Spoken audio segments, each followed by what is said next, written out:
நிமிஷா வேற ஊருக்கு போனா என்னாச்சுன்னு தெரியல. அவங்க அம்மாவுக்கு இப்போ எப்படி இருக்குன்னு தெரியலையே. சேஃபாக போயிட்டாளா?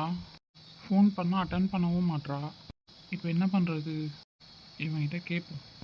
குமார் என்ன சொல்லுவான்னு தெரியலையே. திட்டுவான் தான். இவனுக்கு ஏன் நிமிஷாவை பிடிக்கல? ஏன் நிமிஷாவை பற்றி நெகட்டிவாகவே சொல்லிட்டு இருக்கான்? என்னன்னே தெரில. சரி, இவனை விட்டு அவன் நமக்கு யாரும் பெஸ்ட் ஃப்ரெண்டுக்கு இல்லை. இவன்கிட்ட தான் கேட்கணும். சரி, ஃபோன் பண்ணுவோம். ஹலோ மச்சான், சொல்லுடா. என்ன இந்த டைமில் கால் பண்ணியிருக்க? அதுவும் எந்திரிச்சோடனே ஃபஸ்ட்டு கால் எனக்கு தான் போல. எப்பட்றா உனக்கு தெரியும்? அதுலேயும் ஃபஸ்ட்டு கால் உனக்கு தான் பண்ண, நீ எப்படி கண்டுபிடிச்சேன்? மச்சான், நான் உன் ஃப்ரெண்டுடா. ஸோ நீ என்ன பண்ணுற, என்ன நினைக்கிறேன்னு எனக்கு எல்லாமே தெரியும். என்ன, உன் தங்கச்சி ஊருக்கு போயிட்டா, எனக்கு ஃபீலிங்காக இருக்குது அப்படின்னு சொல்ல வந்தியா? எப்படிடா கரெக்டாக சொல்கிற?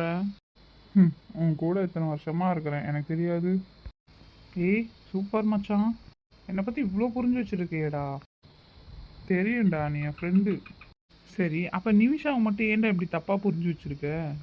மச்சான், வேறு எதை பற்றி வேணாலும் பேசு, அவளை பற்றியும் பேசு, வேணான்னு சொல்லலை. ஆனால் என்கிட்ட அவளை பற்றி ஏன் இப்படி புரிஞ்சு வச்சுருக்கல, அதை பற்றி மட்டும் கேட்காத. உன்னோட ஃபீலிங்ஸை ஷேர் பண்ணுறியா? ஓகே, என்கிட்ட ஷேர் பண்ணு. ஆனால் அவளை பற்றி மட்டும் என்கிட்ட எதை பற்றியும் பேசிடாத.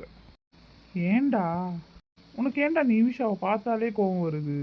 அவகிட்ட ரொம்ப ஹாஷாக பேசுகிற. மச்சான், இப்பயும் அதை தான் சொல்கிறேன். ஒன்று சொல்கிற, நல்லா புரிஞ்சுக்கோ.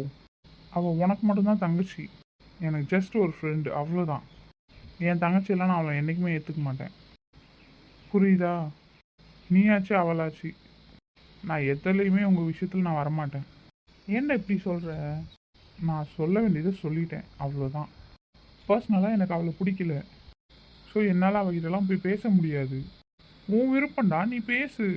ஒன்றை நான் பேச வேணான்னு சொல்லலையே. என்னை மட்டும் அந்த மாதிரி கேட்காதுன்னு தான் சொல்கிறேன். சரி ஓகேடா, நான் எதுவும் கேட்கல. ஓகே சரி, இப்போ எது கால் பண்ண? இல்லை, சொன்னால் திட்டுவியா? சொல்லு, திட்ட மாட்டேன். என்ன, நிமிஷா ஊருக்கு போயிட்டாளா இல்லையா? என்ன பண்ணுறா? அவங்க அம்மாவுக்கு எப்படி இருக்கும்? எதுவுமே உனக்கு தெரியல. நீ ஃபோன் பண்ணாலும் அவள் எடுக்கலை, அதானே? என்னடா, நேரில் பார்த்த மாதிரி எல்லாத்தையும் பேசுகிற? எனக்கு தெரியும்டா அவனை பற்றி. நீ அதை தான் சொல்லுன்னு எனக்கு நல்லாவே தெரியும். என்ன, நீ ஃபோன் பண்ணி அட்டன் பண்ணலையாவ? ஆமாண்டா, தங்கச்சி என்ன போய் அங்கே கஷ்டப்படுறான்னு தெரில. அவன் தம்பி வேற சின்ன பையன், அவளுக்கு அங்கே ஏதாவது ப்ராப்ளமாக இருக்குமோ? வேணா நம்ம போய் அவள் ஊரில் போய் பார்த்துட்டு வரலாமா? எது? என்னடா நினச்சிட்டு இருக்க? இங்கே இருக்கிற பேசுகிற சரி பழகுறன்னு விட்டா அவங்க ஊருக்கே போய் அந்த பொண்ணை போய் பார்த்துட்டு வரேன்ற நீ? அவள் ஜஸ்ட் ஒரு ஃப்ரெண்டு, அதுலேயும் நம்ம ஜூனியர். ஏய், அவள் எனக்கு தங்கச்சிடா. நீ மட்டும் அப்படி நினச்சா போதுமாடா? அவள் அப்படி நினைக்கணும்ல. எல்லாத்துலேயும் நீ மட்டும்தான் அப்படி நினச்சிட்டு இருக்க பிரின்ஸு. கொஞ்சமாவது மாற்றிக்கோ. ஏய், நீ என்ன தான் சொன்னாலும் அவள் என் தங்கச்சி. அவளுக்காக நான் என்ன வேணாலும் செய்வேன். அவள் பாவம்டா, அவங்க அம்மாவுக்கு உடம்பு சரியில்லைன்னு அவள் போயிருக்கா. அந்த டைமில் அவள் எவ்வளோ கஷ்டப்படுவா. எனக்கு தெரியும் மச்சான், அவள் எவ்வளோ கஷ்டப்படுவான்னு. அவள் பாவம்டா. டேய் பைத்தியக்காரா, நீ தாண்டா அவளை பற்றி நினச்சிட்டு இருக்க. அவெல்லாம் உன்னை பற்றி நினச்சிட்டு இருக்கவே மாட்டா. அவெல்லாம் ஹாப்பியாக இருப்பா. நீ மூடிக்கிட்டு தூங்கு, இல்லைன்னா ஏதாவது வேலை செய். எனக்கு வேலை இருக்குது. வெட்டி கதையெல்லாம் என்னால் பேச முடியாது. ஏன்டா இப்படிலாம் பேசுகிற? ஆமாண்டா, நீ பண்ணுறது எனக்கு பிடிக்கல. அப்புறம் என்ன பண்ண சொல்கிற? டேய் என்னடா?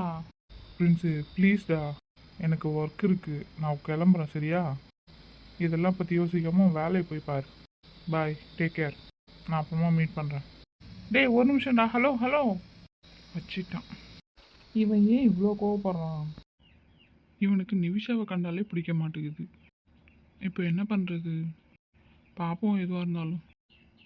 மறுபடியும் நிமிஷாவை ட்ரை பண்ணி பார்க்கலாமா? இல்லை ஊருக்கு போகலாமா? வேண்டாம், அது தப்பாயிடும். ஒவ்வொரு அட்வான்டேஜ் எடுத்துக்கிற மாதிரி ஆகிடும்.